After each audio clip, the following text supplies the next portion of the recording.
Hello, good morning mga palangga. So for today, magtudlo ko kung unsaon ninyo pagsuot sa pitikot o paglingkod nga dili mo mga kanang tumba. So inaniyon siya mga palangga. So mao ni siya no ang pitikot. So sa inyong pagsuot ani mga palangga, so pwede na siya ibutang. So pagbutang ninyo ana sa ubos, so ana ta ha. So, kana siya lang no. So, ang gown o ang kaning pitikot, pwede ra gyud siya inyong dunganon. So, i-flat lang ninyo din ha. Move ka kay di makita. Sana no. So, naka-flat na siya sa tiles. Labi na og kamura. Magsuot. Pero mas advice lang ko nga na mo help ninyo ha. Magsuot.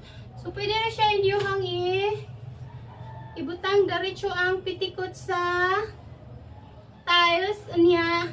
Diha, naka-circle. Dungan ang inyong gown, i-circle. Unya mga palangga, nag-circle naman na.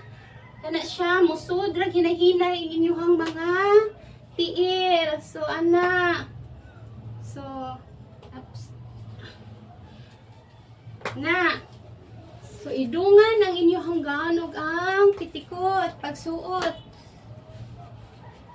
Unya, ilak ang katong pilit-pilit sa luyo. Unya, kani siya, naibot. Pero ilag kalimti nga inyo gina siyang ihigot. So, ana mga palangga, dapat nakahigot yun na siya. Kaya parang dili siya mahagtak during nga inyong isuot ang inyong ball gown. So, ina na siya mga palangga. So, okay na. Nasuot na ninyo ang inyong pitikot. So,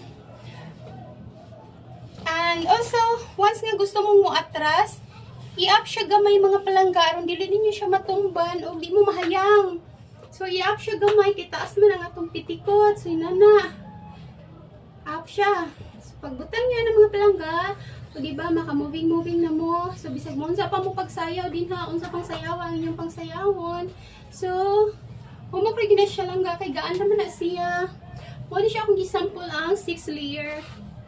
So 6 layer niya ang akong gisample mga palangga, which is 150 diameter. So bukad lang gid kayo gihapon ni siya.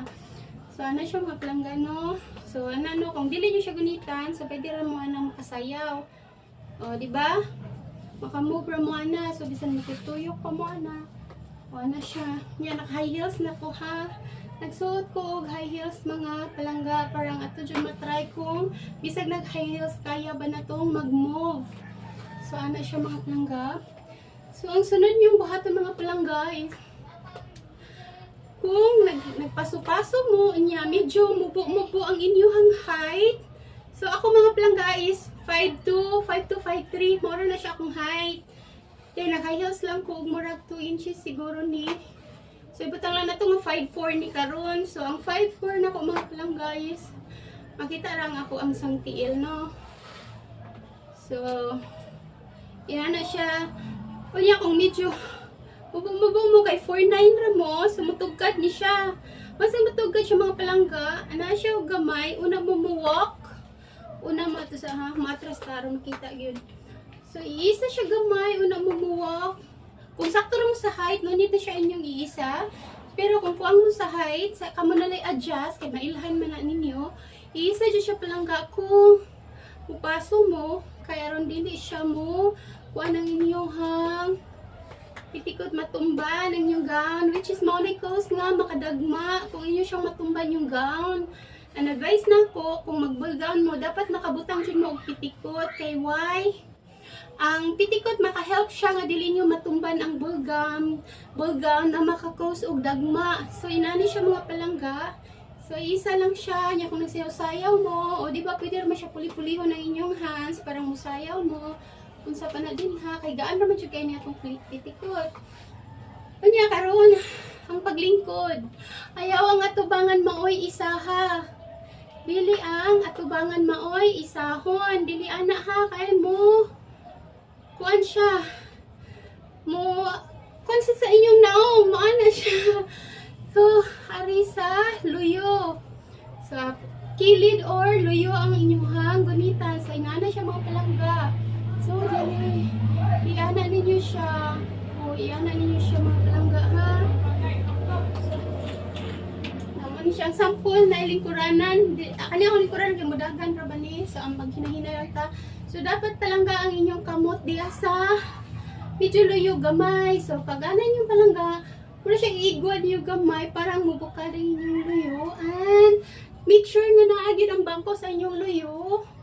O pwede na mong mulingkod. Pag lingkod ninyo, buhi eh. So inana na siya mga palangga ang inyong hanggang sa makalingkod na mo. So inana ang style kong maglingkod.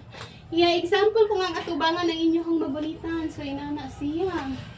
Wait sa ha. So patungan na ito atong bangko. Kung mo ninyong style, kay mulingkod na mo niya, inyong isa. Pag isa niyo palangga, pag ano niyo, possible siya nga, muana ang inyong pitikot. Once nga mubuka yung pitikot, nakalimot dahil mo og shorts, my God, kung nagpanty lang mo mga palangga, sure ball ginang makita. Labi na din gamit mo 200 diameter nga pitikot, which is ang ato ang 8 layers. So, pinakabukad man to. So, kani siya ang normal na to nga size para sa ball gown.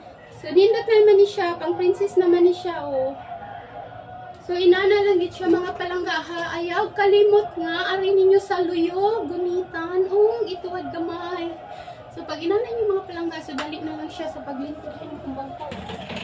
Na. So, dali na lang siya paglingkod. Diba? So, pwede na mong mag-cross-cross yung legs din, ha. Pwede na ninyo na, ana lang. O, ana na siya. So, mauna to siya ang ato ang video sa pagtudo sa pitikot karon.